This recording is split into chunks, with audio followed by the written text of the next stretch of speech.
Hello and welcome to A Gypsy's Kiss, the vlog. I'm Shelley Carney. And I'm Toby Eunice. Stick with us a couple of seconds and I'll tell you where we found Forrest Fenn's 10th clue.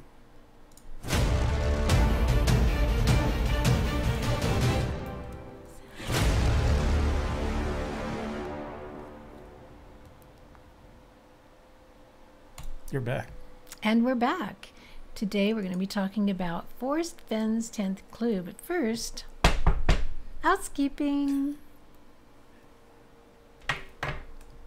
You can go. We're free to start. Housekeeping. So, well, our notifications have gone out. So we're just waiting for our moderators to show up. Our three moderators are Jimmy Fast, Man in the Barn, and Joel Lewicki. Today's presentation will be followed by an open Q&A. So once we finish talking about the 10th clue, you can remark upon that. I'm going to move your microphone over just a Or little. anything else you'd like to talk about. Yeah. I wonder if I need to... Oh, Jimmy Fast is here. So, Hey, okay. Jimmy Fast. Thank you. Working. 24 watching. So, okay, we're good. Oh, good. We're on the way. What's next? Presentation, open Q&A. All right. So let's talk about what we're going to talk about. Because I'm tell not them what you're sure. going to tell them, and then tell them, and then tell them what you told them. Yeah. Uh-oh. That's one of my old girlfriends. Uh-huh, sure. I needed some warm waters, and it was the only image that I had of warm waters. So today we're going to talk about our hypothesis that Forrest Fenn has been giving us a 10th clue now for a really, really long time. And we're going to talk about the 10th clue. I'll call it the 10th clue. As always for these programs, we do state facts in the form of citations, usually quotes from Forrest Fenn, but everything else here is expressed as our opinion.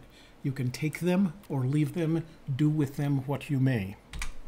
So our hypothesis today is that Fenn has been providing us a 10th clue starting as early as September 2012. And the 10th clue actually comes in what I call, it's almost a meme, actually, that he's been using this entire time. And you're going to recognize some of these components. It comes in, it's like an opera in 3 acts. It's a meme in 3 parts. And there is occasion where he mentions one of the parts individually. Sometimes he mentions 2 of the parts individually, and then sometimes he mentions 3 of the parts individually. The importance of all this and why I think so. The other thing that I believe, and it's my opinion, is that these are intentional. That Forrest intended to give us this 10th clue, a meme in 3 parts. So let me go through each one, and you can see if you can recognize where you've actually seen or heard him use this phrase, or either the one that I cite in the slide, or whether you've heard him use it other times. I didn't put them all down. I just took the 3 most prevalent examples.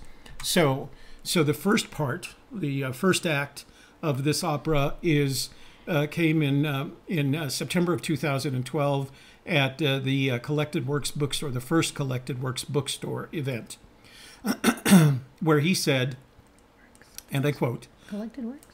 Yeah, Oh, yes. Was it 3 of them? Pardon me? The one with the 3 of them? Yeah.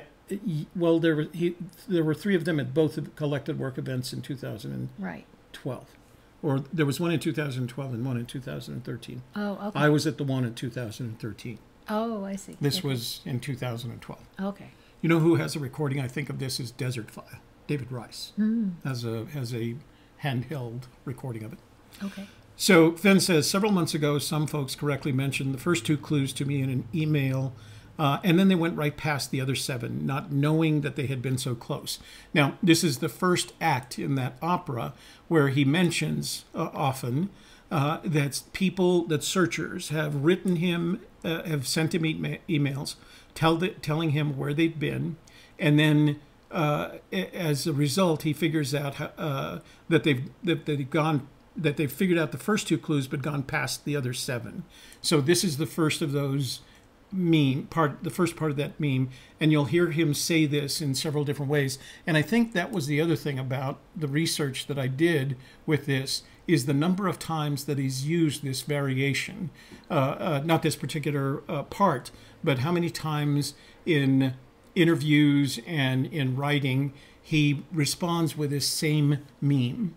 So the second part of the meme is that the 200-foot rule. I know that several people, and later on he started using searchers and making a distinction between people and searchers. I have been within 200 feet, approximately 200 feet of the treasure. They didn't know they were there, because though I know it because they told me exactly where they were. So that was the second part, the 200-foot thing.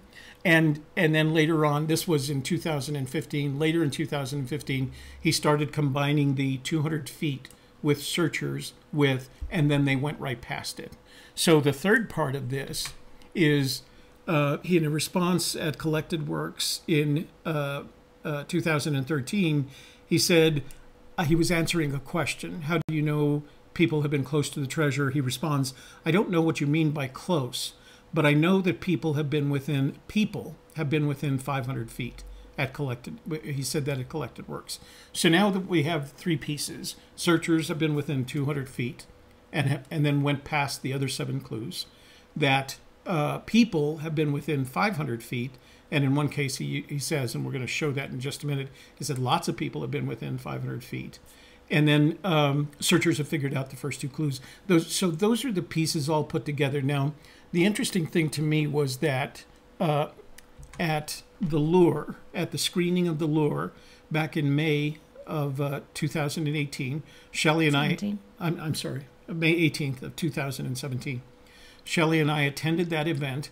As a matter of fact, the video clip that you're about to see was shot with Shelley's cell phone. Now, the reason this all came out so rough is we didn't expect that Fenn was going to be invited up onto the stage to answer questions. We thought this was going to be a traditional screening where they'd have the director up there and that the audience would address their questions to the director. The woman that you see up there is Diana Taylor. She's a friend of the Center for Creative Arts in Santa Fe. Fenn didn't seem to know her, but she knew him. She's a award-winning documentary maker, and she convinced him to come up on stage, and he didn't want to. He was sitting with his family in the audience. I think he planned to stay there. He knew that it was a screening and that the Q&A in a screening should be directed at the director, and he completely what do they call it when you take away? He stole the attention away from Thomas. Stole the spotlight. And stole the spotlight. That's it. And Thomas took it very, very well. I think he took it relatively well because he was on stage and because he's a professional. But I think he too realized that this isn't how this was supposed to go. That was the night that Shelley and I believe was an inflection point in Fenn's relationship with the treasure and Fenn's relationship with the treasure hunting community. We think it changed. And what we don't know was whether he had consciously made that decision before he got to that screening event or whether it happened as a result of what happened at that screening event. Nonetheless, it was definitely an inflection point. It changed him.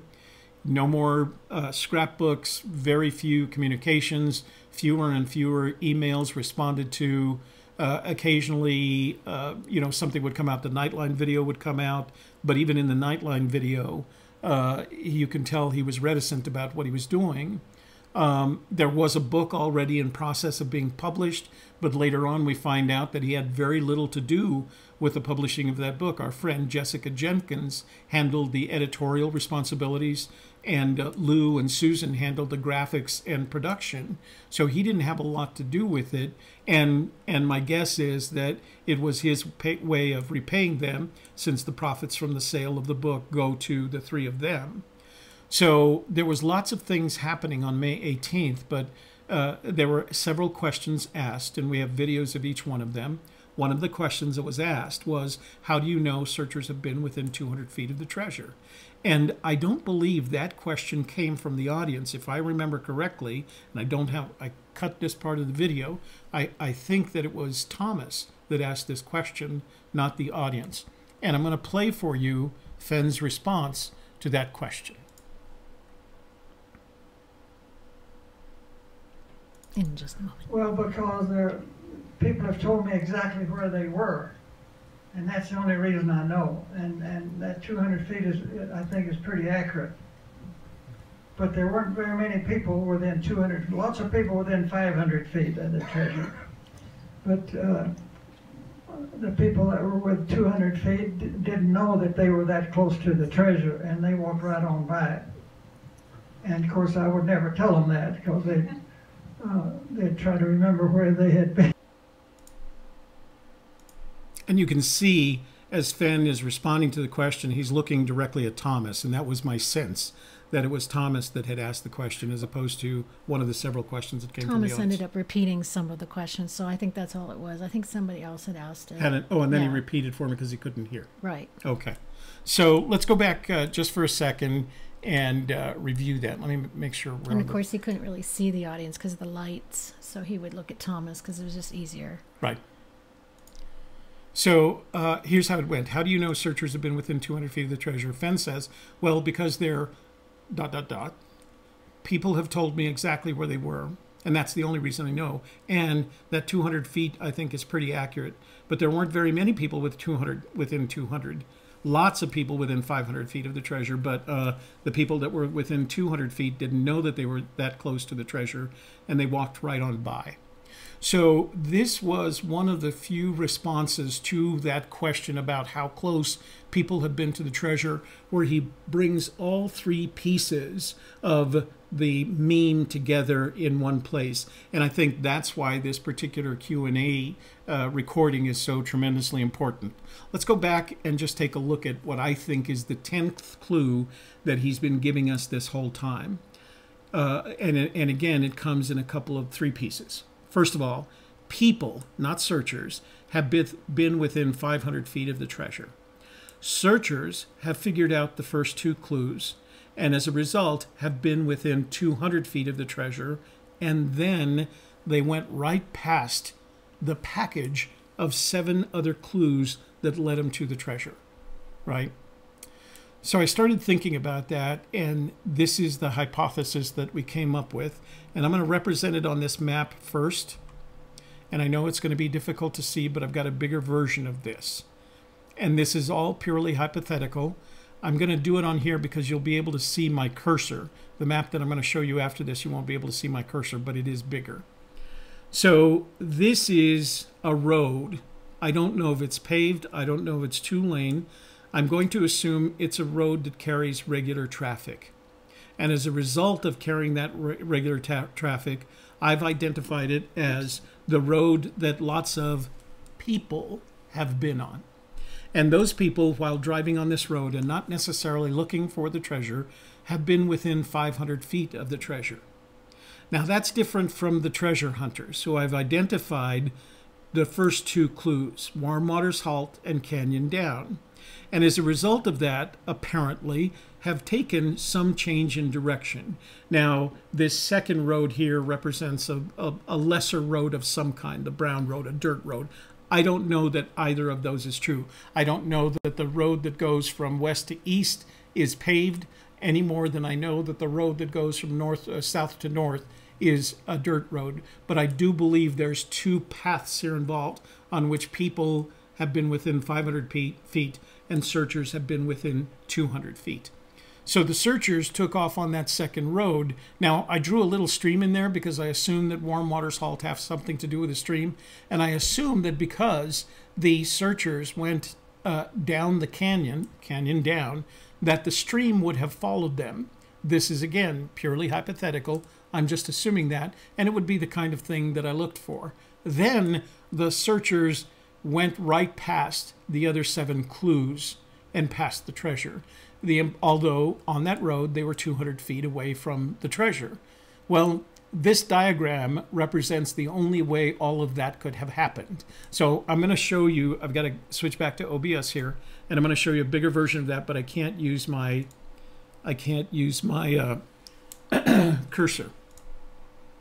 So here it is, and as you can see, the big red circle represents where the treasure might have been. The brown perpendicular line that runs south to north represents the direction the searchers headed.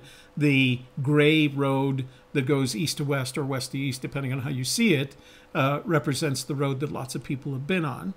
Well, if lots of people have been 500 feet from the treasure, and at some point the searchers, as a result of figuring out the first clue, headed in another direction, and as a result of that found themselves 200 feet from the treasure, that leaves us with a Pythagorean problem to solve.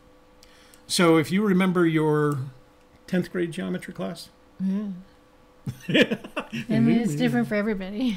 Right. So if you remember your first geometry class, you would have learned about something called the Pythagorean theorem. And it's a theorem that has to do, it was established by a Greek mathematician, he was actually a philosopher and mathematician, named Pythagoras.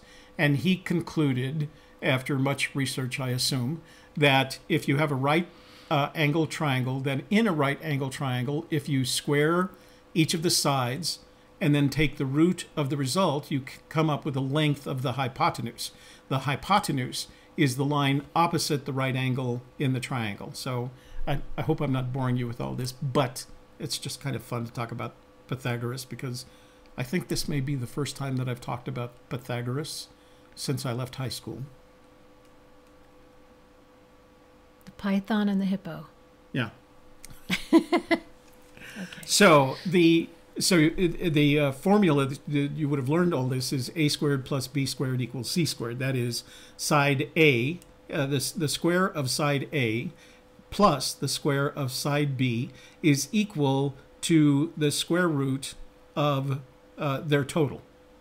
And so in this case, we have one side that's 500 feet and one side that's 200 feet.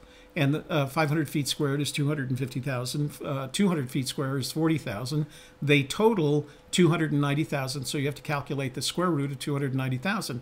That's 538.51648 feet. So my hypothesis is that the treasure is 538.51648 feet as the crow flies from the intersection of Road and Warm Waters Halt. And we think that's a pretty darn good assumption. Now, it also leads us to some other conclusions in all of this. What? Did you get a comment? No more math. Oh, okay. I'm killing people here. So these are the conclusions we've come to. These, again, are our opinions. Warm Waters Halt is at the intersection of two roads, and I can't tell you what those roads look like. I can't tell you where Warm Waters has anything to do with the road names or the Warm Waters passes near there or whatever. But I would conclude that based on what the 10th clue that Fenn has given us is that Warm Waters is at the intersection of two thoroughfares of some level. I can also conclude that the minor road will follow a stream down a canyon because that's how waters works. Water follows gravity. So since you've got to take a canyon down from the main thoroughfare, that means the water is likely going to go with it. Too far to walk is 500 feet because that's all you have to do to get to the put-in below the home of Brown. The put-in below the home of Brown is 500 feet from the major road, which is really interesting because he didn't have to drive a lot, apparently, to get this done. The treasure is 200 feet from the put-in below the home of Brown. So those are the conclusions I can come to as a result of listening to what Fenn has said to us consistently and in almost the same way again and again since 2012. The man has been giving us a 10th clue. All we have to do is recognize it and take advantage of it.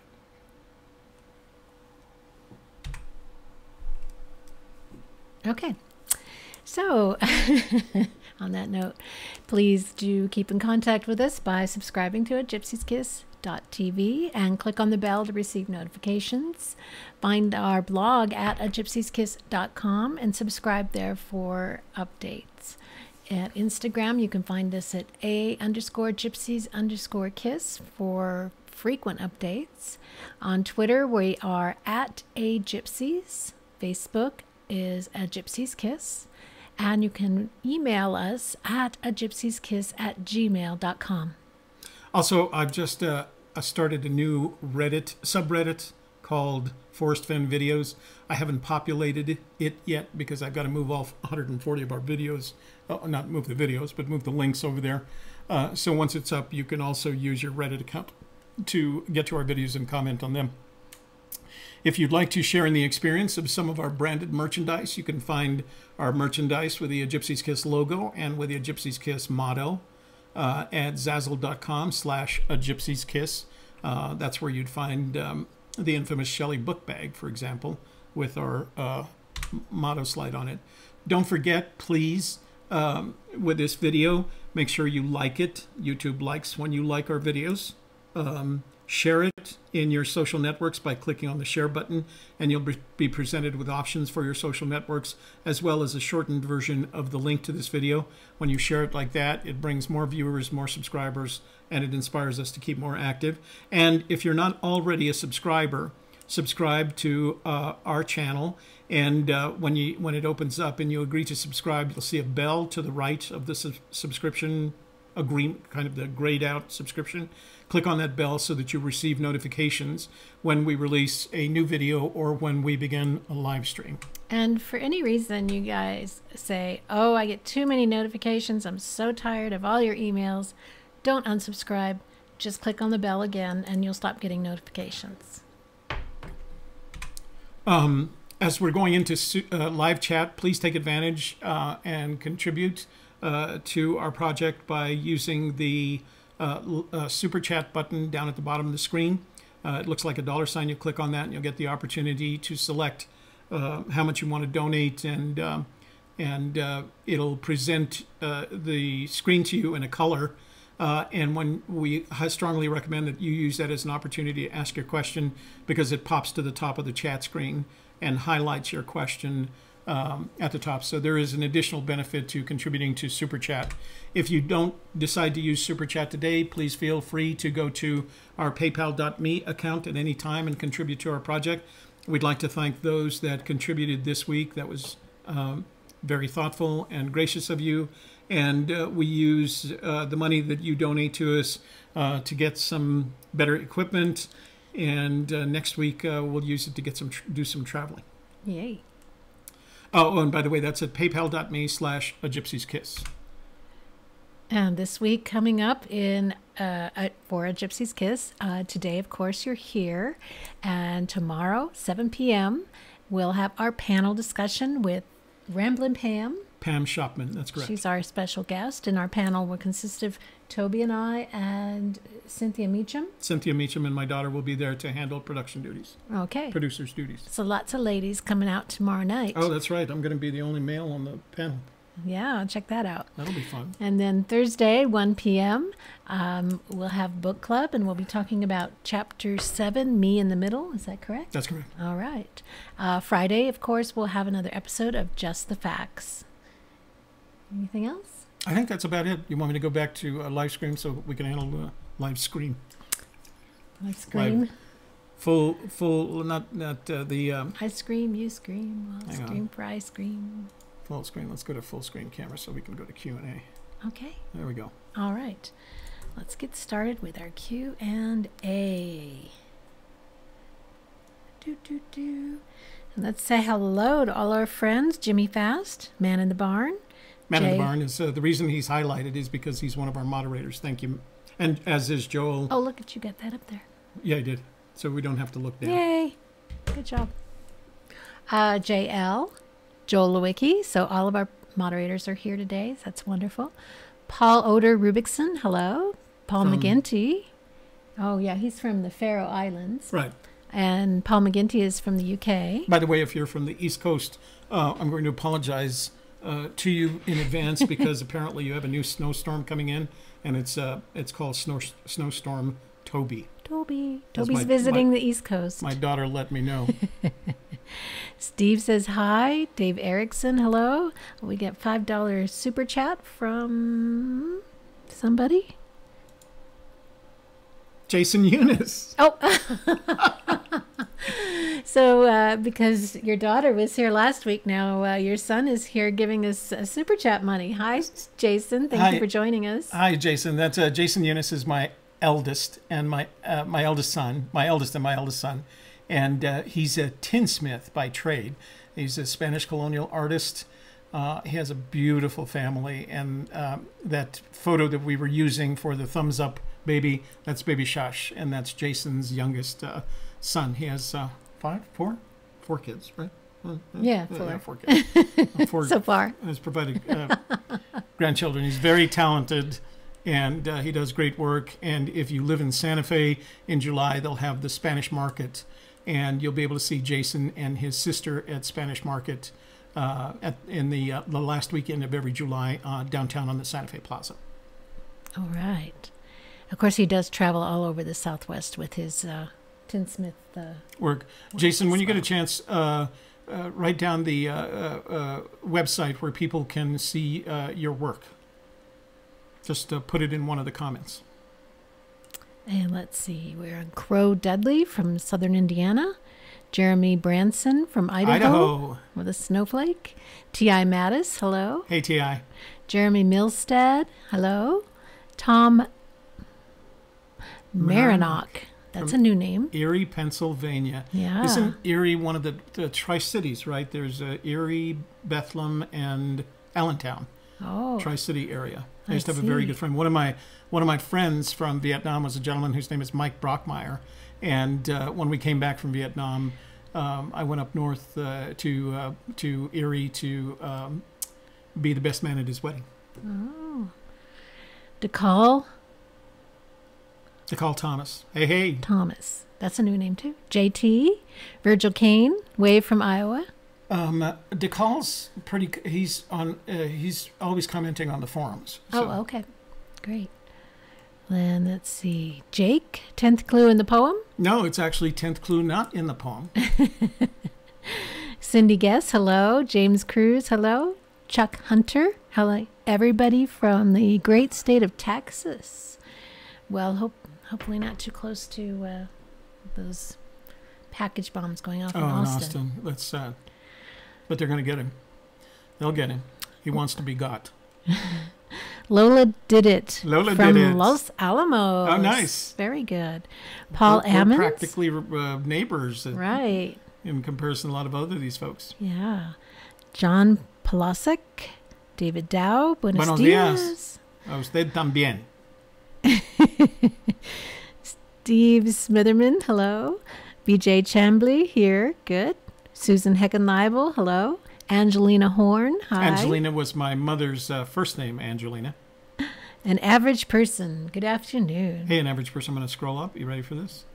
Let me see if I can not go too far. I did go too far. Right there. There, okay. Jake, 10 through 13 clues on his website, he says. Edward O. in Boise, Idaho. Journeyman from Missouri. Hello. Dagmar did it. Says it was upstaged. Stole the spotlight. It was upstaged. Oh, upstaged. That's it. Since we don't have Eric Schmidt here to remind us. Was he here last week? He missed last week too, didn't he? Maybe he's on vacation. All right. With Brian Eagle. Oh, with Brian Eagle. Brian, are you still in Paris or London? Where are you this week? Joey Perro. Hello. Yeah, John Shannon. Jake is right. It would be clue number 14 that we're discussing. All right. Steve Gaghagen, hello. Amy Smith from Mississippi. Amy. Hey. Go ahead. You do your Mississippi thing first. Mississippi. Oh, my son-in-law to be is on his way back to Starkville today to get back to school after spending spring break with us here. Shelley's daughter's boyfriend last night asked Shelley and her husband for her daughter's hand in marriage. Or Officially, blessing, officially. Yes. And she gave it. him the whole and then wished him the best. Like, could it happen soon? It will happen soon in October. That's very soon. That is pretty close. Yeah, we're excited. Wait, Amy, if you're from Mississippi, why are you a fan of the Arkansas Razorbacks? I thought doesn't Mississippi have the... Isn't she allowed to be? Yeah, no. Well, Mississippi has its own Southern team. Oh, Mississippi, well, University of Mississippi. you know, you don't have to like your Yeah, home team. yeah, true. I mean, do you go to the Isotopes games? No, Okay. but I don't like baseball. So. I don't either. Yeah, I don't know if that's Dr. Brown or Dr. Brown finally figured out how to connect. Greetings, yay! Oh, Huh? from Fort Collins, How Colorado. Cool, how cool is technology, huh? And Jared actually grew up in Fort Collins. Let's see. They changed a lot. And then they're yeah, having a yes. little conversation. Okay. And then Mike M. I think the road is 500 feet off, but it's a trail that passes within 200 feet. Good one. Very likely. Anything's possible, as we like to say. Julie Smith, fascinating analysis. Jared actually is in Albuquerque. Hey, Jared. My son's name is Jared, spelled differently. You don't though. think that's your son in a... No, he using a- spells it differently. Oh, okay. Jared. Okay. A Yeah, squared A plus B squared. squared equals C squared. That's right. Right. That's the Pythagorean theorem. Joey Perro, Devil's Advocate. Do you think they were 200 to 500 feet from the treasure chest, up or down? Well, Joey, what if it was just relatively level? I don't think necessarily. I don't think it's a 200-foot drop or 500-foot drop. I think there might be a plane. You're right, a different plane in the canyon down. Otherwise, he wouldn't have said that the canyon goes down. But I don't think it's like the Grand Canyon down. I think it's down a relatively normal mountain canyon that you could walk the 500 feet. And for, it's not far but too far to walk. 500 feet in the mountains, especially if you're going down a canyon road, you may just not want to walk that, especially if you have to walk it several times. But so it's my story and I'm sticking to it. All right. Well, Jason says, my geometry teacher always said one day geometry might save my life. I don't know if it'll save your life necessarily, but hey, might get you closer to the treasure. Didn't he go to the same high school that you did? St. Michael's. Oh, yeah, he did. Actually, he did. But by the time, that's my son, Jason. By the time he went to it, I went to St. Michael's all-boys Catholic boarding school. Right. He went to a lay, St. Michael's lay teachers. Did he go for the whole 4 years or just Co-ed. No, he just wanted to go his senior year. a senior year? That's right. He and So his- he probably had already had geometry before his Yeah, senior yeah. year. Okay. This is exactly the image in my head given those Fenn quotes, Julie Smith says. Without the Pythagorean bent. on it. Yeah. Yeah. Go ahead, scrolling up. Here we go. J.L. says, hey, no more math. No more math, for God's sakes. Okay, so that... Oh, there's Jason's question. Okay, wait, let me get back. Oh, you got to answer it. It's a super chat. Oh, okay. Super chat It's a from rule. Jason Eunice. Have you considered what the vertical component could do to this diagram? Yes, I think that was the question that Joey Perro brought out. So I wanted to qualify what I said as the crow flies. So all the calculations that I've done and given to you are as the crow flies. So there has to be some sort of vertical component, and the reason we believe that, if you look at one of our older videos, is that he uses differentiation in altitudes several times, up, down, several times in the poem. So there is probably an altitude component, but I don't know necessarily that it will have what I'd refer to as a significant impact on the distance as a crow flies. And not only did Jason give us super chat, but he's the one that went in the river for you. So you really have to answer every question he asks.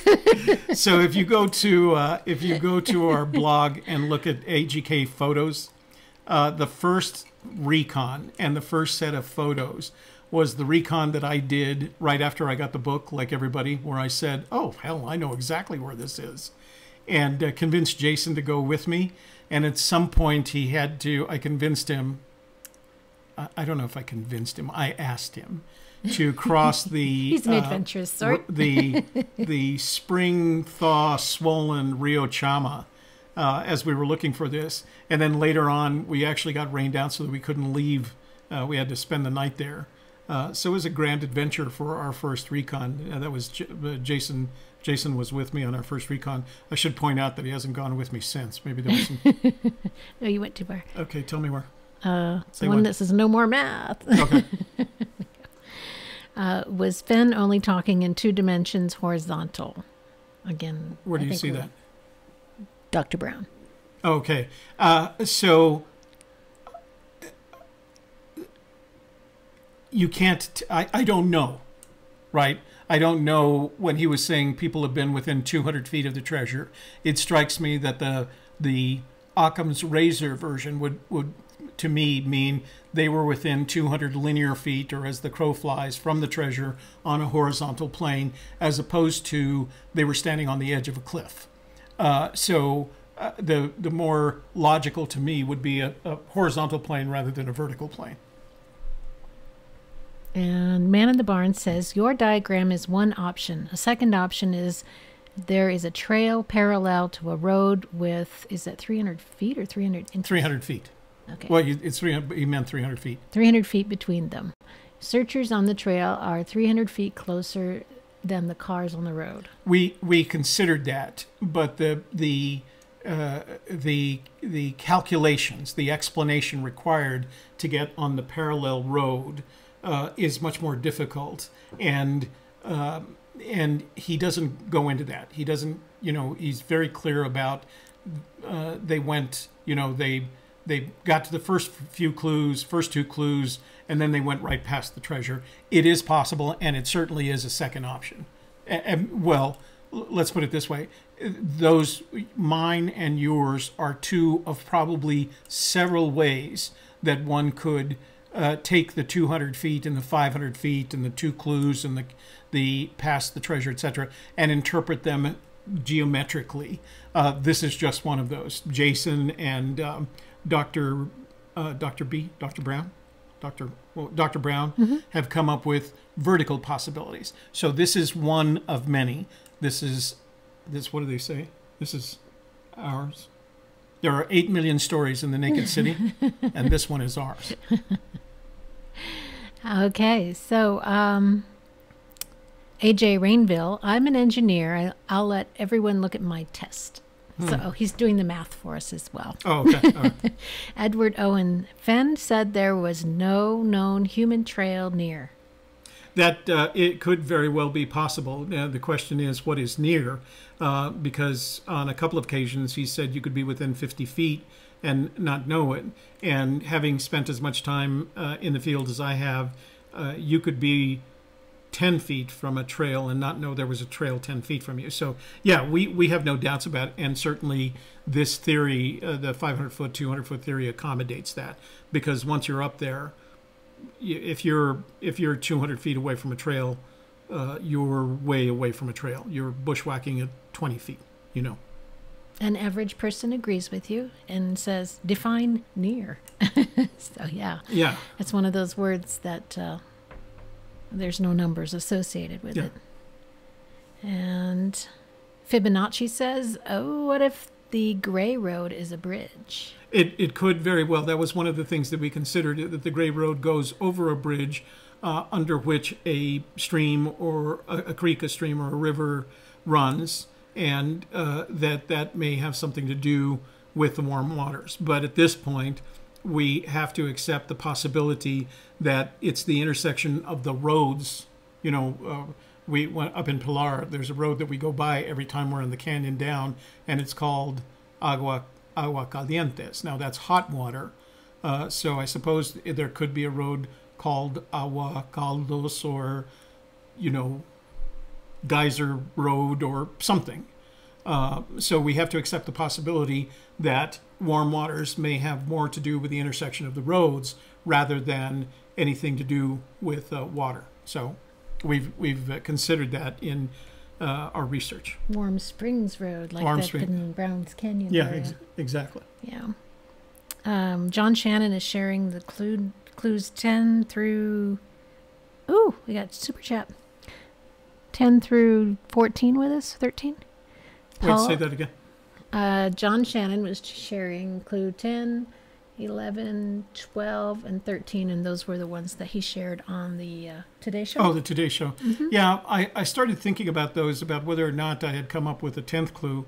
So the 10th clue started formulating as early as 2012. The others, I believe, were after that. I don't think he started doing the Today Show until they were getting close to the publication of The Thrill of the Chase. So that's why, and pardon me. Too Far to Walk. I'm sorry, Too Far to Walk. 2013. Right, the 2013 publication of Too Far to Walk. So I still feel like this is the 10th clue as it comes out, because I think he started formulating it early in his evolution, of the chase, and it came together pretty quickly. I thought it came together pretty quickly for him. Okay. Well, Paul Ammons has given us super chat. It's not exactly a question. He poses, he's more of a statement with a what if. So he says, what if, as I have gone alone in there, office alone, and with my treasures bold, cherished memories, I can keep my secret where, in the poem, and hint of riches new and old, new owner of the treasure chest, old from Forrest Fenn.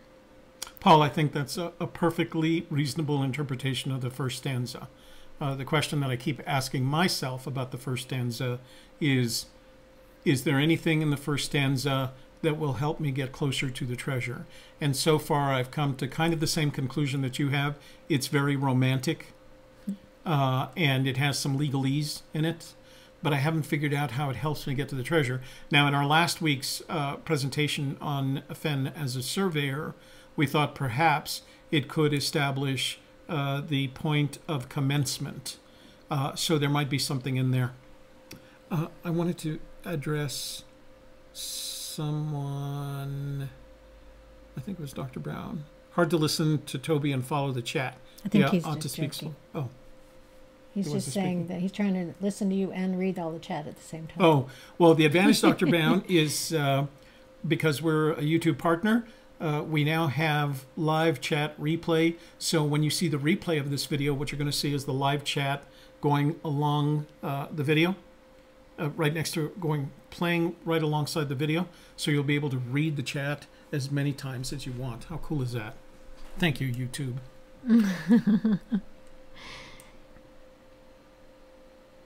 Tell me when. Well, I'm down at the bottom looking at Decal Thomas. Decal Thomas. Trail agreed. They're just having a chat there. Oh, okay. Alan K. I think clue number 10 is an X at the blaze, or where two waterways cross to form an X from above. Or maybe the intersection of two roads. Huh? Okay, tell me when I have a hard time following this. So...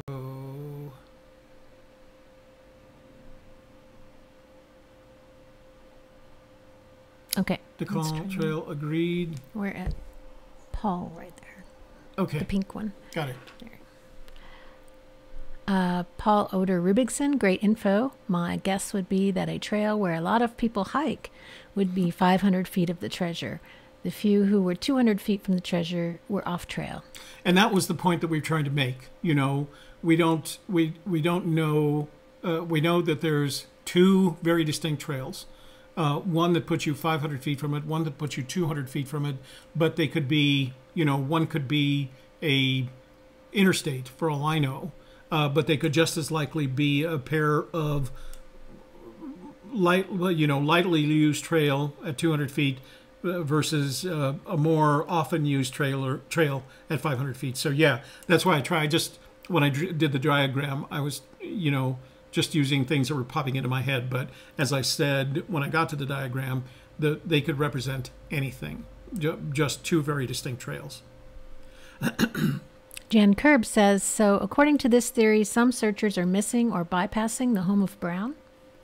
That's our theory. He's often said that searchers figured out the first two clues and then walked past the other seven, went past, he didn't say, walked. He said went past the other 7.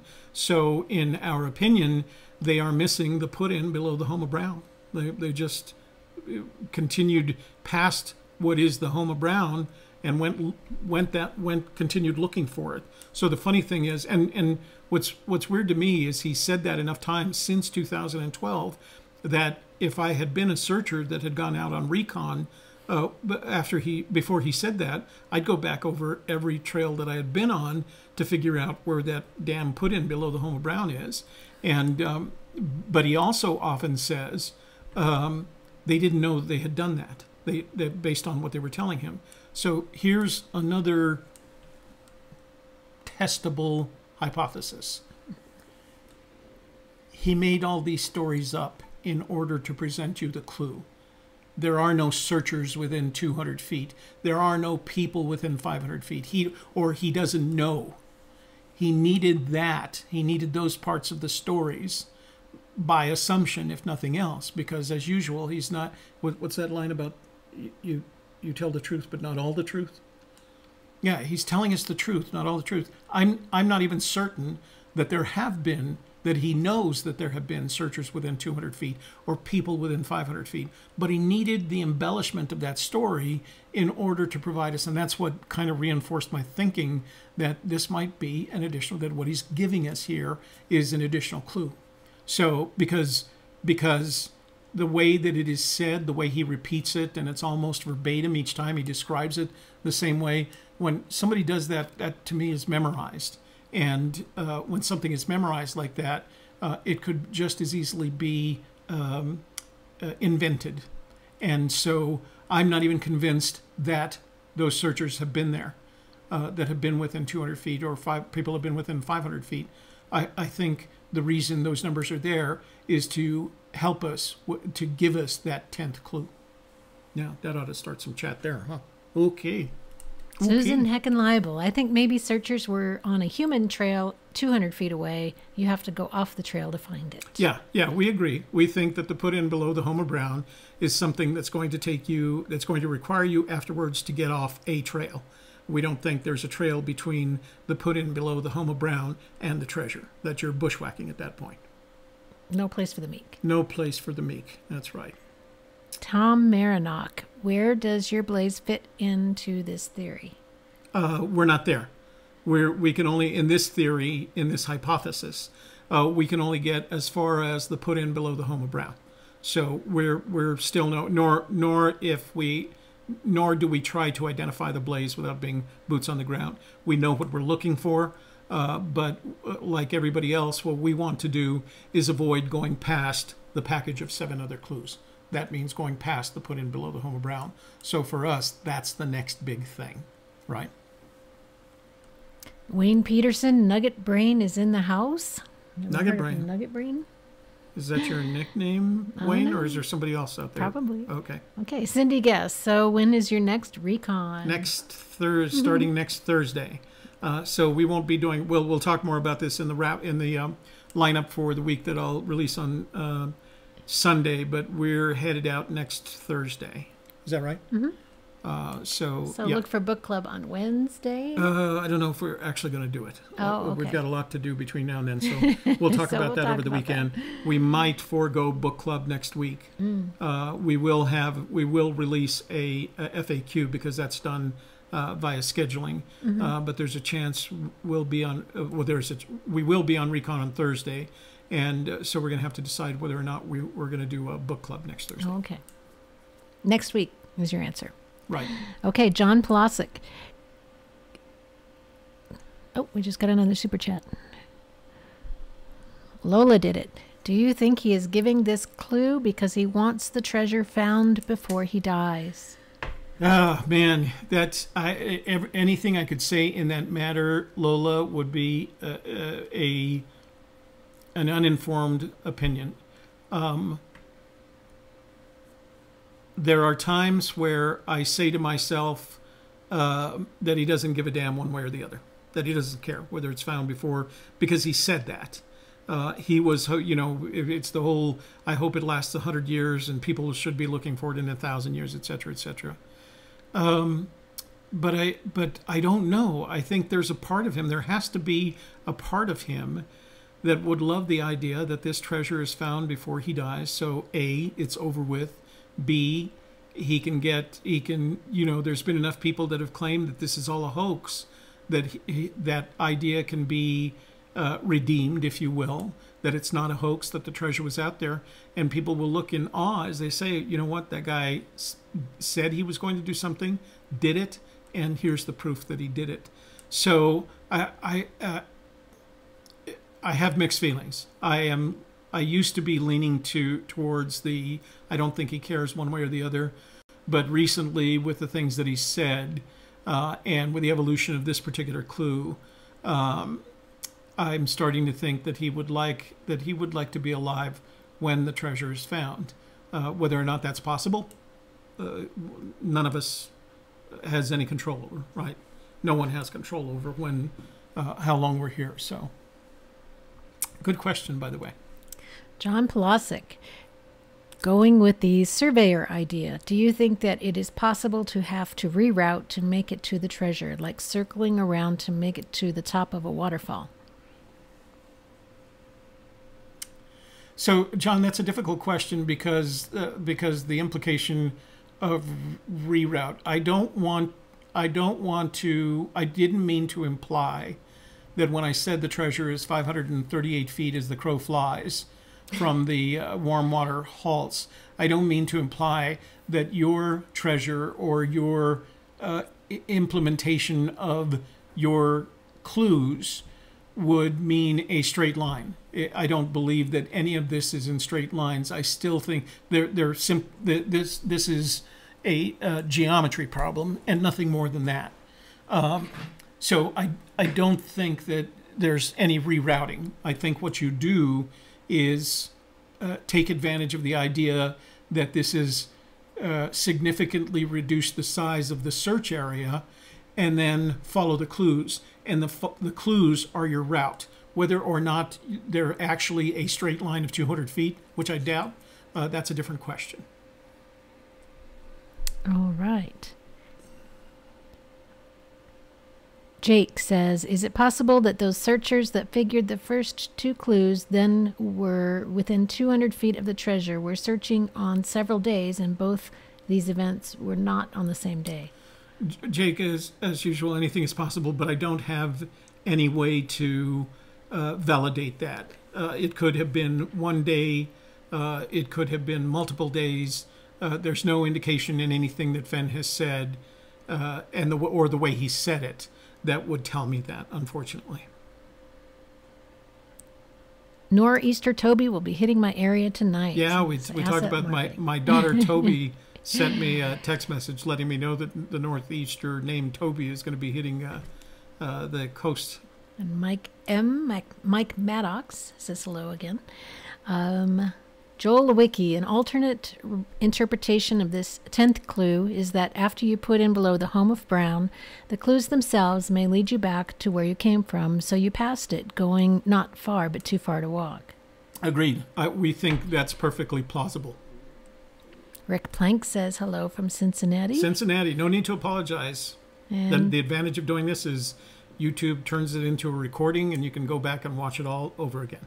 We're just happy to have you here. Jeremy Cobb, very good, but lots of people within 500 and searchers 200. Trail doesn't have to be a second trail. It could be just one trail that searchers actually go down that lots of people don't. Agreed. Like I said, there's this is our interpretation and opinion, and I think Man in the Barn already came up with a completely different perspective on the 200, 300, 200, 500 foot, and I think Joel just came up with one as well. So yeah, there are many interpretations. This one is just ours, and as I said, the reason we happen to select this is that I don't know, it bounced up. You went. It does. Yeah. The reason we selected this is because it meets Occam's razor. That's the simplest solution. That doesn't mean there aren't more. So you're too far. I haven't gotten to Paul Ammons yet. Let's see. Eric Schmidt's back. Hey, Eric. Says work is getting in the way of important Oh, things. dang it. Okay, hang on, just give us a second. Okay, Mike Maddox, hello, AGK. B. Cross greetings, Steve Gaghagen. Hey, B. Bill. Still, Oh, by the way, Bill, again, thank you for your continued donations to our project. We really appreciate it. It really, like I said, every time we get one of those donations, Shelley and I talk about it, and it just inspires us to keep working and producing better and more content. So thank you for that. And even Cynthia got a new headset. Yeah, we got a new headset. We used it to buy a new headset, a gamer headset, no less, for Cynthia. And what's cool about it is, I don't know if she'll be able to use it, but it's cool because not only will she sound better, but it lights up. It has a blue neon light. She was not going to do the lighting up, I think. It was kind of cute. So she could use some extra lighting, but yeah. Let's see. Steve Gaghagen, still looks a little cold in northern New Mexico. Do you recommend a camping trip as early as April? I think, Steve, I think that as long as you're prepped. I mean, I've camped in northern New Mexico in sub-zero weather, and I had a good tent, a good sleeping bag, and lots of firewood. I don't think there's snow, and for me, snow is always, for some reason or the other, snow always is the big difference for me. I can camp in sub-freezing weather if there's no snow.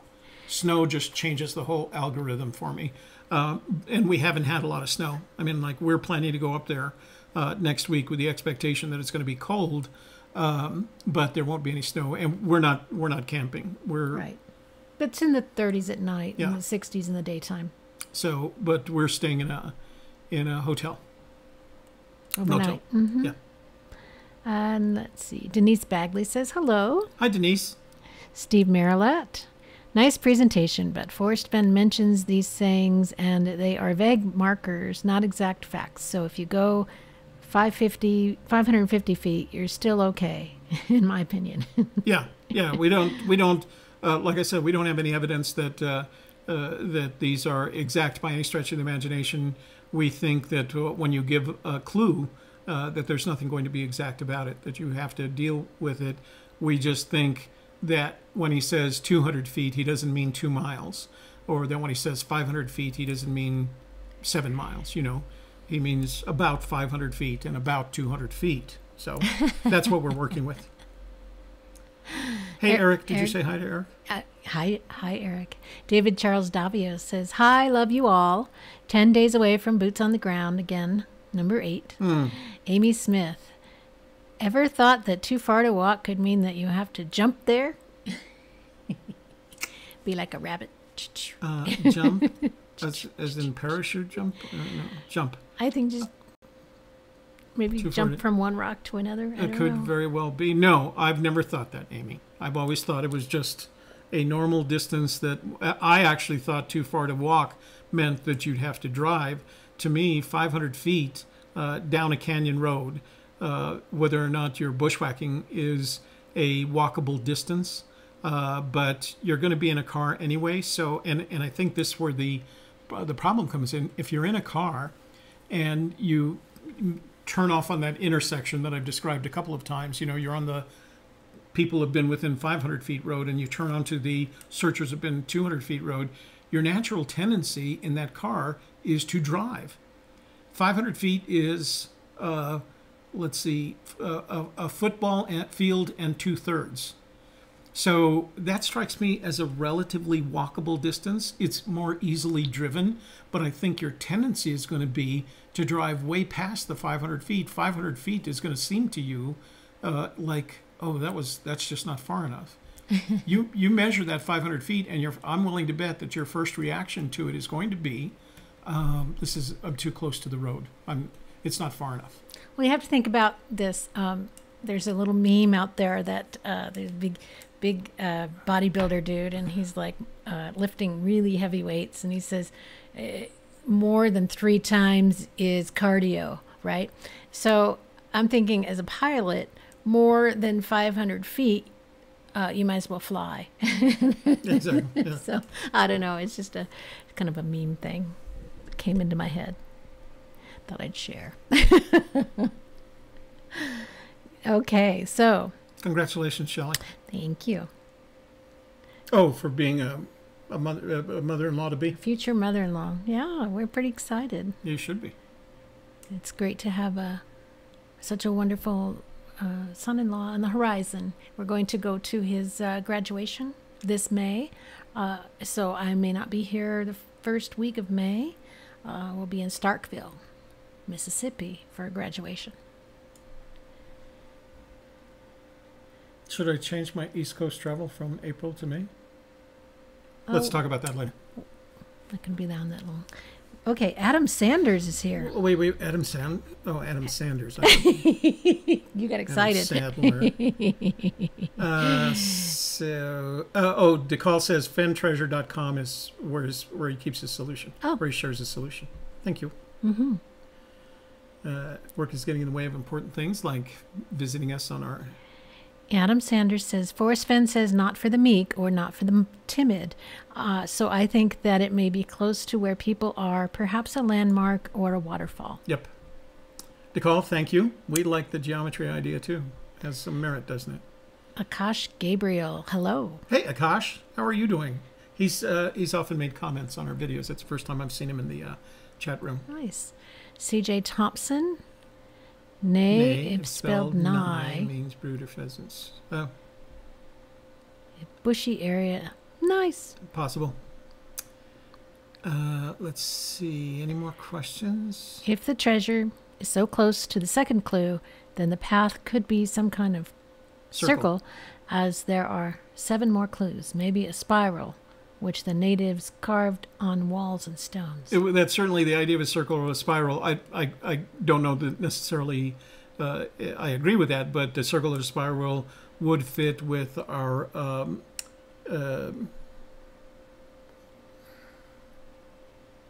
help me out here. We talked about it a couple of weeks ago. The hero's journey? The hero's journey, yeah, is always circular and spiral shaped. Yeah, it is.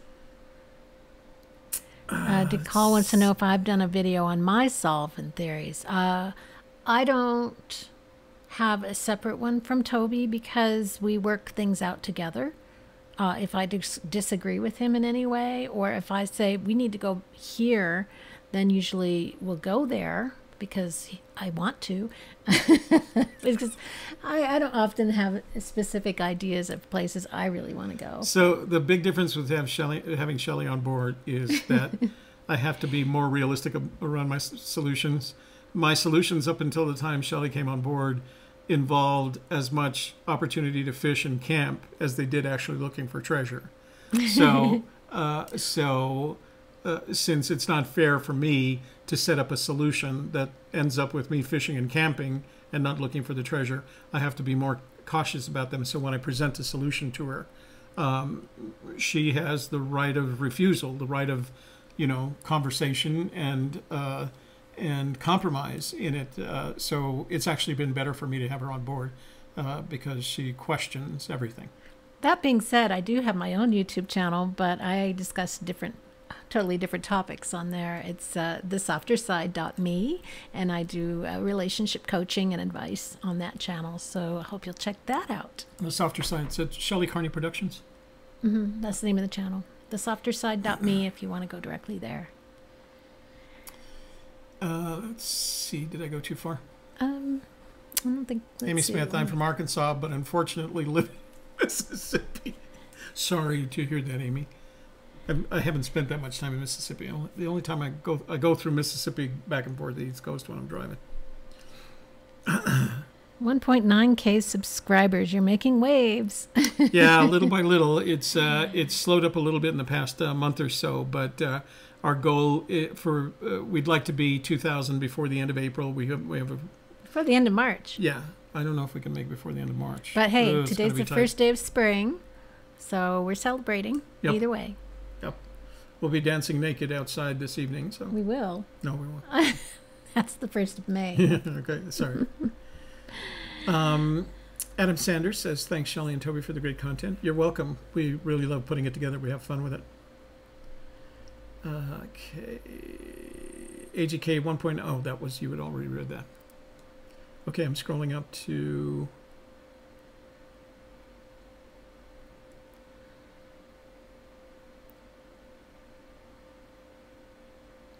Mike M says, what? BJ Chambley says, my daughter is in Starkville going to MSU, and that's where Gus is going. Oh. He's in the aeronautical engineering program. Which is why he spent so much time out here in Albuquerque working for Sandia Labs. Sandia is one of the national labs in New Mexico, and that's how he got out here. He was doing his internship at Sandia Labs. Coldwater. Thumbs up, people. Steve says, give us some likes, everybody. Thumbs up. Yay. First 7 clues, but got closer than most people. Doesn't that mean the first 2 clues are further from the road than the last 7? And if so, once... Oh, Jeremy, I would have to think about that. I don't know if passing the first 7 clues... Well, what he describes is they went past the package. No, he didn't say... Jeremy, he didn't say that. He said they got the first 2 clues, but went past the other 7, is how he says it. And that's why I think that the other 7 clues are in that 200 feet. He doesn't say the other 7, though. He says the treasure. They went past the treasure. No, there was one case where he very specifically said the 7 clues. Oh, did he? They went past the other 7, he says. Oh. He does. He most often says they went past the treasure, but in a couple of cases he said they went past the other 7 clues. So we're imagining that those other 7 clues are that perpendicular off the canyon down at beginning at the put in below the home. Yeah, line. and he does say they're consecutive. You have to did one Right. to get to the next to get to the next. If you'd passed by the blaze on your way to the home of Brown, you'd be like, wait a minute. It's out of order. Let's see. AGK, can you expand on the thought that Fenn was a surveyor? So a couple of things, Edward. I don't mean to imply that Fenn was a surveyor. I implied that he may have thought when constructing the poem that may have thought like a surveyor and used some of the same principles. And we covered that in its boring, well, I don't want to say boring. It's an entirety. It was another...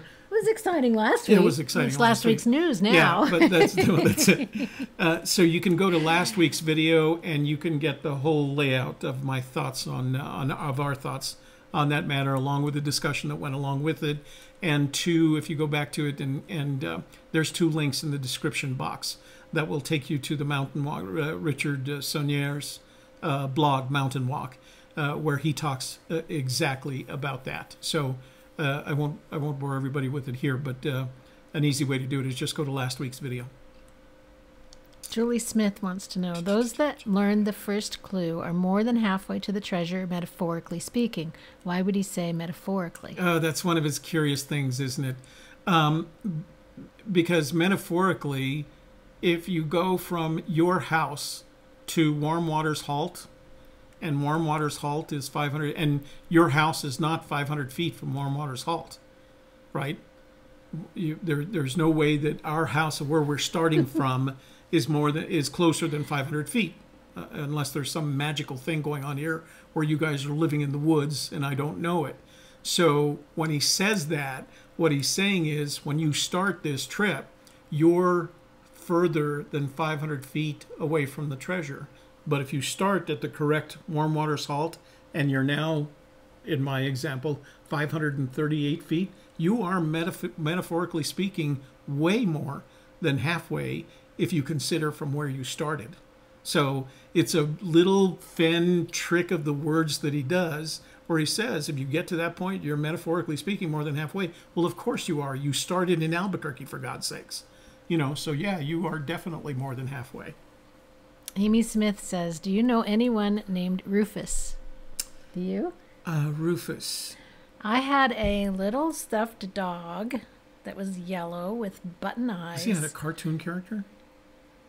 and I named it Rufus. And that's the only Rufus I know. It was when I was probably about 12, 13, 14 years old. I lost it, I think, or gave it away after I hit about 17 or 18 years old. So that's the only Rufus I know. My answer is easier. I don't know anyone named Rufus. Put in as a noun would be different than a put in as a verb. Seafaring individuals use put in as both a noun and a verb. So you have to make that decision early on. Fossilman123 says hello. And tip of the hat to the ladies. Scrolling up, right there.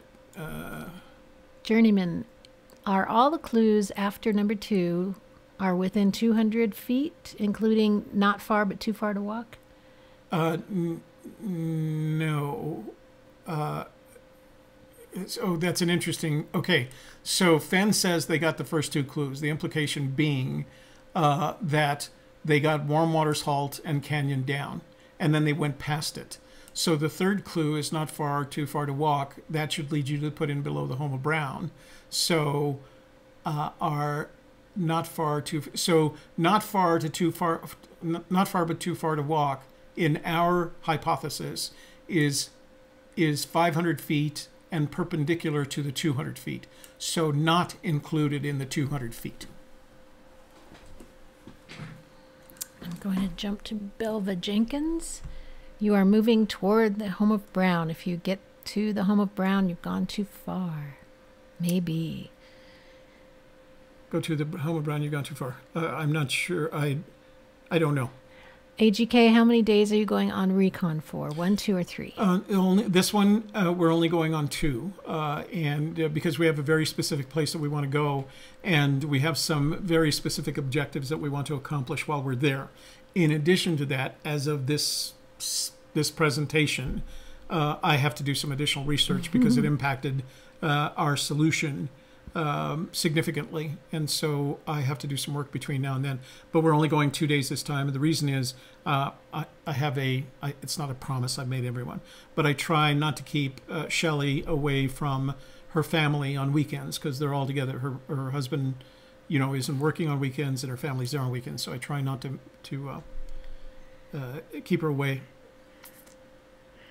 Dagmar says, Lola stole my fake last name. Well, Dagmar, maybe you are sisters. I think Fenn's memory could last 100 years if the treasure is not found. I think Fenn will be forgotten fairly quickly after it's found. I'm not, Jimmy Fast, I think I agree with you, but I'm also not certain that that's not the way he wants it. I think he's ready to let this go.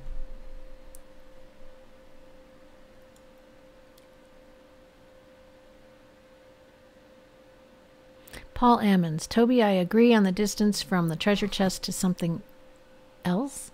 The statement could never be proved to discredit him. In fact, many will say that was me. I agree. Sure.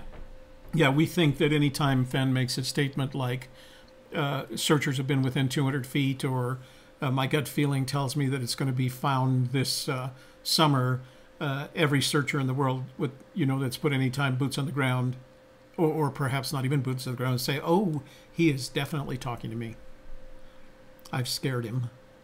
Lola did it. Love you too. You are good people with some great reasoning and inspiration. I also love the New Mexico solve. Thank you. We're pretty comfortable with it. Hank Greenberg, AGK, didn't Forrest Fenn say a clue leads you to the chest while a hint helps you solve the clues? Wouldn't this be a hint instead of the 10th clue? He did say that. Help you solve the clues. I don't know. I feel like it's a clue. I feel like he's been, that he's worked hard to give it to us. And he's given us some very specific distances. And if I know that the treasure is diagonally from Warm Waters Halt about 538 feet, and I'm going to keep using that number just because I memorized the damn thing. That to me is a pretty good clue because it significantly affects the size of my search area. So the Pineapple Express is coming our way. Dagmar did it. If keep it simple, Toby. If you take the square root of a wet triangle in December, I don't know. Sounds kind of sensuous, doesn't it? Let's see. The did its rule. The did its rule. Okay, I think they're talking cold in New Mexico. It's warm up here in Fort Collins. It's relatively, it's not here where we're at. We're going to be 65 today here in Albuquerque. We had a couple of cool days that dropped down into the high 50s. I mean, that's how it's been this year. But as I go out on my workout out on the Bosque Trail, all the trees are budding already. So yeah, we had a very mild, very short, very mild winter. Jason says, too far to walk, but certainly within the acceptable distance, you can have your son ford a river. Yes. And it was at Jason. Yeah. And we had done a lot of walking. We took the car as far as we could, and then we hiked another, I think it was like 2 miles. And then I saw. He's like, what, 500 feet? Dad, you made me walk like 2 miles. Yeah. And then, of course, we had to spend the night there in the rain. So. It was a fun event. I'm glad you liked it, son. I'm glad you had a good time, too. Let's see where we go. Maybe 500 feet.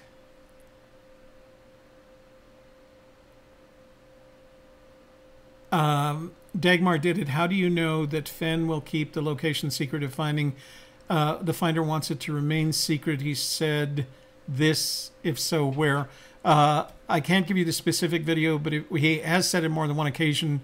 But the one that he was most obvious about it was the interview that he did with Cynthia Meacham on her Vimeo channel. I can't tell you which one it is, but he was very specific that he would do whatever the finder of the treasure, that it was their treasure, and he would do whatever they wanted. So if they wanted to remain anonymous, he would be okay with that. If they didn't want to reveal the location of the find, he would be okay with that. So look, go to Cynthia Meacham's Vimeo channel, and you may have to go through one or more, but she did an interview with him where she asked him that question, and he answered it pretty completely. Sonic just joined. Can you repeat the 10th clue and your overall thoughts on it? Oh my God, Sonic.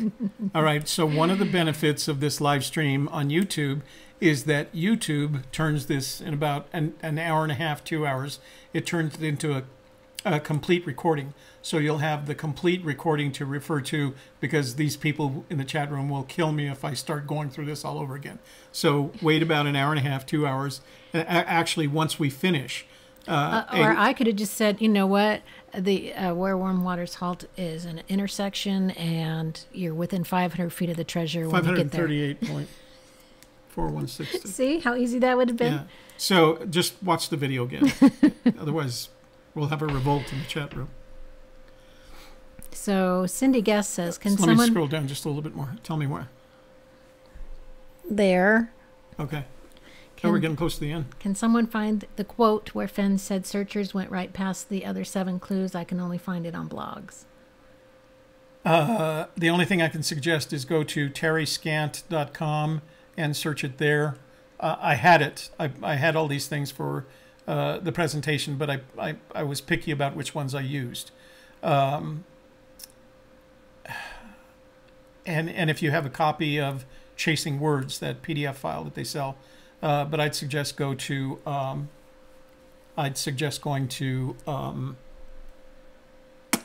terryscant.com and doing a search. Okay.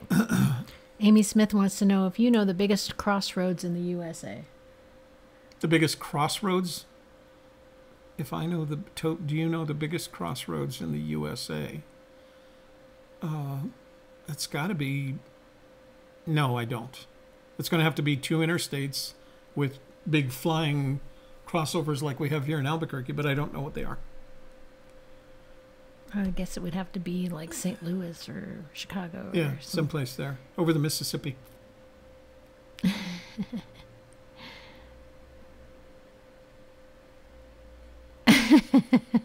David Olson lost his coffee mug. Your programming is getting better and better. Thanks so much. One of my major solves was presented in one of your previous shows. If I find it, I will make a nice donation to both of you. Well, that's very kind. Yes. Could you explain what you mean by Or you could just, you nice? know, have a lot of faith in yourself and go ahead and donate now. Because we believe in you. We do. We believe that you're going to find that treasure. If you are up by Las Tablas, look for my coffee mug. I lost it by some sagebrush. That's why Fenn Galleries was so successful. 7 clues away doesn't seem very close to me. No, it doesn't to us either. Jake says, AGK, are those business card boxes in the plastic bin behind you? Yes, Jake, they are. Wow. Dang, David, I didn't know our video was that good. They are. It is a really clear picture. Is it? Especially if you have it on the big screen. Yes, those are. Where do we buy our business cards? What's the name of that place? Vistaprint. Yeah. Those are Vistaprint business goes. cards. Yeah. Doesn't everybody buy at Vistaprint? Yeah. Yes, they are, Jake. They are business cards. Do you have a Gypsy's Kiss business card with you? No. No, we actually have a Gypsy's Kiss business card. We do. Okay, and before we decided to go full-time treasure hunting, we had a Video Tarot business card. So, AGK from Colleen DeBaldo. How many of the 9 clues are you confident you have solved? 0.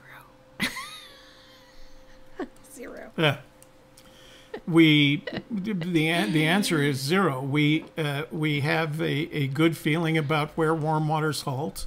As a result, we have a good feeling about Canyon Down, but the reality is we're just not sure. So we're probably the least confident searchers. It's amazing that we have a YouTube channel because we are the least confident searchers probably in the entire community of 350,000 searchers. But we know how to make videos. Let's see. AGK from Mike M. Where are you? Is right that there. Why shouldn't we think Too Far to Walk is 10 miles from the unintended clue in the Too Far to Walk book? Then, Mike, we're not going to, this is, as we said when we started this presentation today, these are our opinions. We don't present them as fact. We don't present them as something that you should accept as fact. You're welcome to continue deciding what you want to, what works with your solution. And as a matter of fact, I was with you on this until, I'm going to say that I was with you on this because I came to the same conclusion, and we actually have a video from last year, some point, at which we actually measured the distance that he was talking about as he got into the Madison and went downriver to, what is it? The Gibbon? No. He went to that park, that picnic area. He got out at the picnic area, and we calculated it at 6.8 miles. Brown's and we hit. Hole? Is it Brown's Hole? Oh, I don't know. What was it? It was something like that. Oh, some hole or something. Yeah. So yeah, we don't mean, these are all opinions. Okay. We don't, and we present them as opinions. And as Samuel Smith says, because no one can verify that 10 miles is the unintended clue. Yeah. Oh. Cindy Guess, I checked Terry Scant just blog, so you want. All right, I'll have to dig it up. We will look for that and put it in the description box when we find it. Yes, or the comment box. So you're saying all 9 clues are within 500 feet of the treasure chest? No, I am saying that all 9 clues are within 538 point. What was that? Point something. Yes. 540 feet.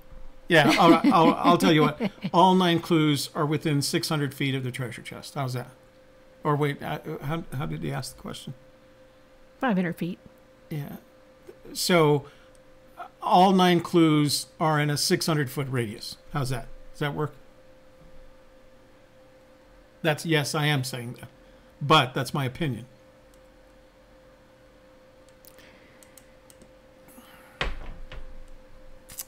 So, Slava, I want to address that, theoretically speaking, to tell us it is more than 66,000 links. We're going to do a show on that. It's going to be a very short show. We don't think Fenn said that. And that's all I can say about that. We don't think Fenn said that.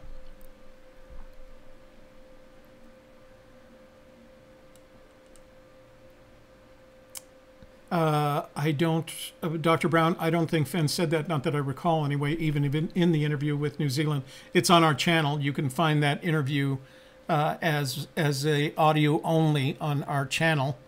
So you can go back and listen to that.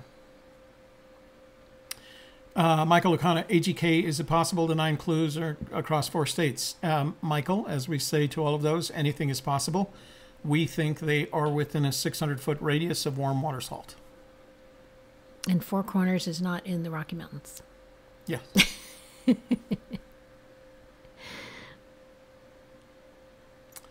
Let's see. AGK, what is your best guess for worth a coal mean, and is it part of the main puzzle clues?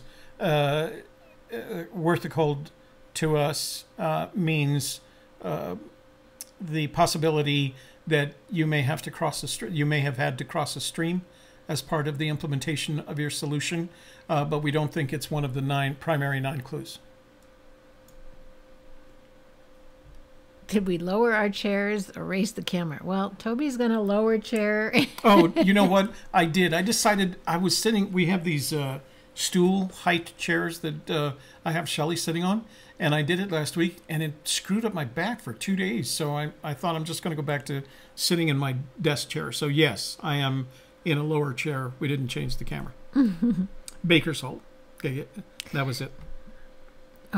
Billy K. Cutter. Why has no one figured this out? Forrest Fenn said show it to a child. Did he? I don't think he did. And honestly, that show it to a child thing is if he actually said that, we can't actually find the quote. We think it's like Cindy says, it's a blog thing. We can't actually find a quote where he said show the thing to a child. And honestly, I've shown it to several of my grandchildren, all of whom are very bright and very talented, and they looked at me like it didn't have dinosaurs in it in one case. So, are there dinosaurs in it? No, there are not. So that whole thing is just, that's a waste of time. Do yourself a favor, and if you have children or grandchildren, take them with you and have them enjoy the outdoors. But showing the poem is, as far as I'm concerned, a waste of time. Yeah. Michael O'Connell, I think you have a YouTube channel because you are both smart and fun. Oh. Well, look at Dagmar did it. Shelley has such a pretty way of speaking, like an angel whisper. Angel whisper. Oh. I, on the other hand, sound like a dump truck. Oh. Baker's Holt. Cindy Gus, thanks. Jason Eunice. Oh, there's Jason gave you his New Mexico tin work. NewMexicoTinWork.com on the web, and Tintero shop on Etsy. So that's where you can find my son's tin work. So my daughter does retablos, my son does tin work. Those are my 2 oldest children. That art gene passed right through me. They got that from my mother. She was very talented, and it went right through me and into them. So your 9 clues logic is very brave. What a nice way to put that, Michael. I thought so. Very, very brave. It's because habitat. Okay, radius like a hub, spokes. Yes, Amy. Radius like a hub and spokes from warm water salt. Anything is possible. Anything goes. I read that book, I think, to my children, Denise. Interesting. Let's see. Michael, I don't think he does watch our videos. I'd be surprised. He just says we are the premier Forrest Fenn channel. He didn't say anything about Forrest watching. Oh,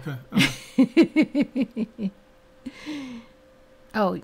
Oh, you were talking to Michael. I was talking to Mike. Oh, okay. Sorry. Right above. Looks like Forrest on September 26, 2012, 6:32, said it on Dale's blog. Said what, Cindy? Is that the show it to a child? Is that a quote from Forrest, or because I think I found that and it wasn't Dale's blog. It wasn't a quote. It was a reference. It was somebody saying. It was somebody saying that Forrest said it. Let's see. Slava. Also, my saw for Terry Scant is fossilized poop. of a small road. You made me read that, didn't you? You just wanted me to read that. Fossilized poop. Thank you, Denise. I think so too. I think we have both have. Well, like I say, I have a face made for radio. But YouTube wouldn't. Edward Owen. I said months ago there is something about Shelley's voice, very beautiful. Toby, not so much, but intelligent. So apparently not even my voice is made for YouTube. Oh, come on. You have to do your radio voice for them. I know. Well, on time. No, I'll right now. Do it. The FM radio voice. Yeah, do that. Do the late night thing. I don't think I can do this. This is Toby Eunice at KUNN. Make sure you stay with us for the rest of the night, where we'll take all your calls. No matter what you want to talk about, we'll talk about it. Yes, he was a DJ at the college. Okay, I think so. We've got tarot cards. What kind of tarot cards? I don't use tarot cards. No, we use the standard Gypsy deck, the 52 card deck. Michael, you're probably right. Adults have a tendency to complicate the obvious. That's why I show it to a child, or maybe do like Fenn does and pretend you're 13. Fenn likes to claim that he's stuck as a 13-year-old, although a guy who was both a fighter pilot and the top gallery owner in Santa Fe isn't probably thinking like a 13-year-old. But I think his reference is to think like a child, and I think that's a perfectly reasonable thing to do, because if you're Toby Eunice, as you can see by today's presentation, you're going to complicate things. So Cindy Guest gave you the quote. Several months ago, some folks correctly mentioned the first 2 clues to me in an email, and then they went right past the other 7, not knowing where they had been so close. Thank you. Sorry, 200 letter limit. If it was a 200 word letter, was that Cindy or Jake? That was Cindy. What was your take on, in a word, yes, about the blaze in the poem, or wherever it was said?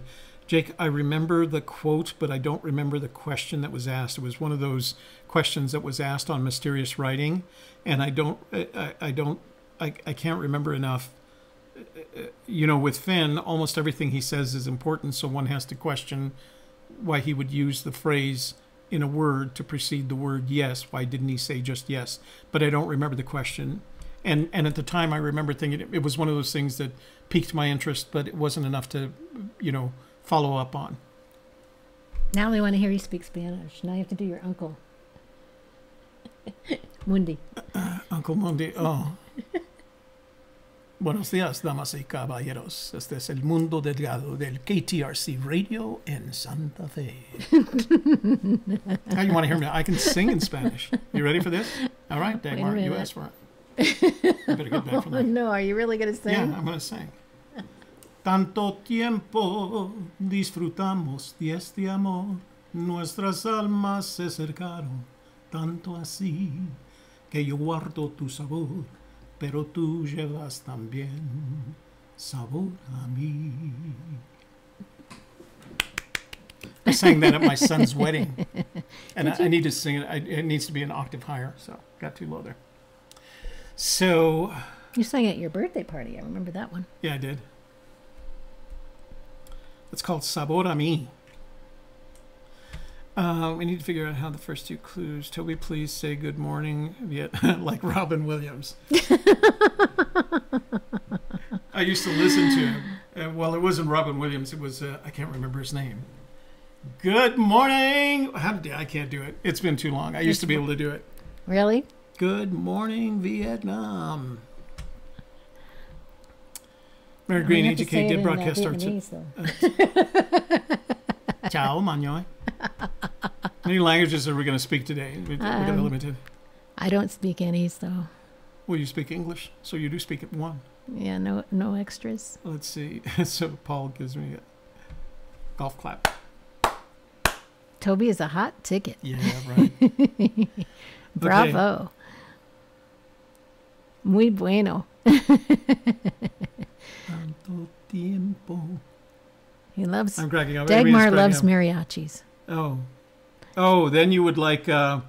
Este es el corrido del caballo blanco que un día salió de Guadalajara. That's mariachi there. Somebody's calling me from Orlando. Uh-oh. Let's see. You make me hungry for Mexicans. Virgil, we don't want you eating any Mexican food. Mexicans. Oh, okay. Oh, sorry. I thought maybe he was cooking my friends.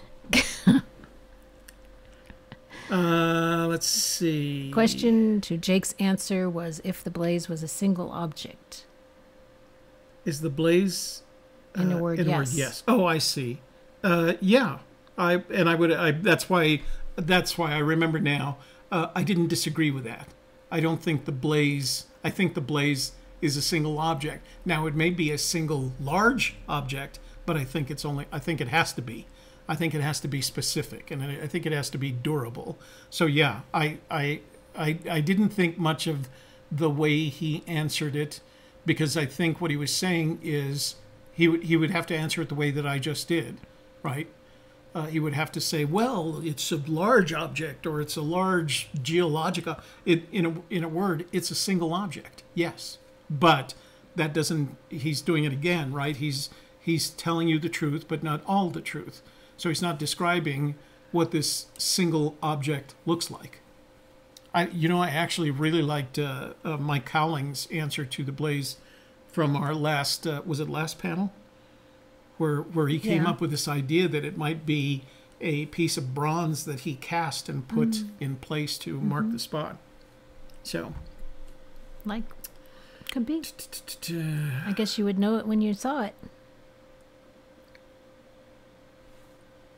Oh, you want to hear Granada now? I can do Granada, but I'm not going to do that. I better stop now while I'm ahead. Perla Negra. Piel Canela. I got them all. I grew up with it. My mother used to play Spanish albums while she was cleaning the house. And so I learned all these songs by listening to all the Spanish albums that she used to play. And my mother used to play the 50s music. Can you sing it? The 50s music? Yeah. Like I Go Walking After Midnight. And, oh, yeah. No, I listen to Blue Moon. Jose Aceves Mejia, so. Toby's telling me he's just calling from Orlando. Yeah. He wants a piece of the action. I should be charging for this. All right. How is blaze spelled in Spanish? Oh, my God. I don't know. Lasso? I don't know. No, because I don't know there's a word. I think it's marca. I mean, it's a mark. I don't know there is a... I'd have to look. I don't know. I've never used it. I've never used the word. Toby, did you have Spanish class in school? Yes, Susan, but I also had Russian and Vietnamese classes, and I spoke Spanish because my family spoke Spanish. So we're Castilian Spanish. We're Spanish my names are Eunice, Delgado, Espinosa, and Perez. Those are the four families that I come from. And I was born and raised in Santa Fe, and my grandmother would not speak English to me. She made me speak Spanish. So, Las Cruces, I would like to have a meet-up with you two the next time I come there to visit. Oh, Rick, that would be great. We'll meet you halfway between somewhere. It's a 4-hour drive. Yeah. Yeah, we could meet in Socorro. There's a little restaurant in Socorro. Socorro Springs. They have Eddie Line beer, which moved from Socorro Springs to Buena Vista, Colorado. Which I've never understood why the Coloradoans pronounce it that way. It's spelled Buena Vista? Buena Vista. Blaze is Blaze. Dr. Brown says Blaze is blase.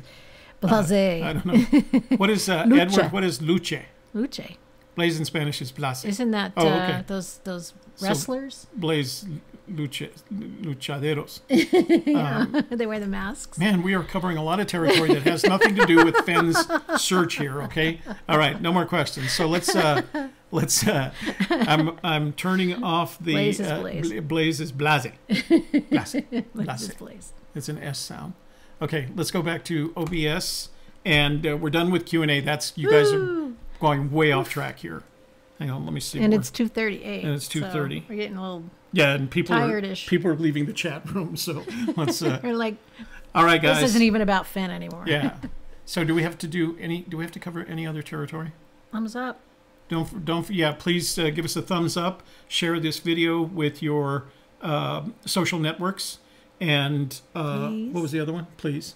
And subscribe. If you're not already a subscriber. And if you don't want to receive email notifications, don't click the bell. Okay? Thumbs up. We love you guys. Thanks for joining us today. We'll see you tomorrow evening with our panel with Pam Shopman of Ramblin' Pam on YouTube. And that'll be an hour. And then we'll see you again on Thursday with Book Club, Chapter 7, Me in the Middle. Me in the Middle. All right? Yeah. Thanks for joining us today, guys. Oh, and for A Gypsy's Kiss, the vlog, I'm Shelley Carney. And I'm Toby Eunice. We'll see you tomorrow evening. Bye-bye.